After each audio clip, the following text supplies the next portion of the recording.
C'est une conséquence directe et inattendue du réchauffement climatique. Vous le savez, les températures augmenteront en moyenne de 2 degrés en France d'ici 2050, ce qui inquiète évidemment les agriculteurs, notamment dans le sud-ouest. Comment produire du vin de Bordeaux sous une chaleur presque andalouse? Réponse de nos maîtres sommeliers, Grégoire Guisteau et Julia Gardet. On glisse le pied à l'intérieur. On n'oublie pas de tasser pour chasser l'air. Tout bon vigneron vous le dira, planter une vigne, c'est préparer l'avenir. C'est un moment important, ça, la plantation. Ah ben oui, ça c'est pour les 50 prochaines années. Dans le meilleur des cas, au bout de 3 ans, on va pouvoir faire une première vendange. Et 4 ans, normalement, c'est un rendement pas optimum, mais on est pratiquement à 100%.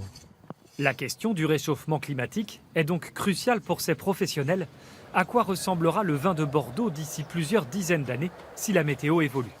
Oui, c'est un vrai point d'interrogation. On ne sait pas vraiment où on met les pieds et je pense qu'il va falloir anticiper un petit peu tout ça. Mais pour le moment, ce n'est pas vraiment réel, à part des climatologies peut-être un peu plus violentes au niveau des orages ou des gels.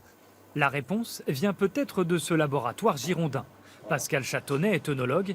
Il a créé ce que pourrait être le Bordeaux de 2050 en mélangeant plusieurs vins rouges produits en Tunisie, dans le sud de l'Espagne et au Maroc. On a choisi des vins provenant de zones climatiques qui ont d'ores et déjà le climat qui pourrait être celui de 2050 à Bordeaux. Et le résultat est étonnant.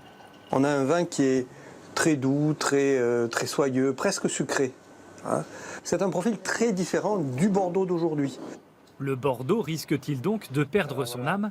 Nous avons demandé à notre viticulteur de déguster ce vin en avant-première. Verdict. C'est quelque chose de très gourmand, friand, très commercial. On pourrait trouver ça au nez, à l'aveugle, je pense qu'on partirait, ça peut être partout. Dominique Hébrard ne semble pas convaincu du tout.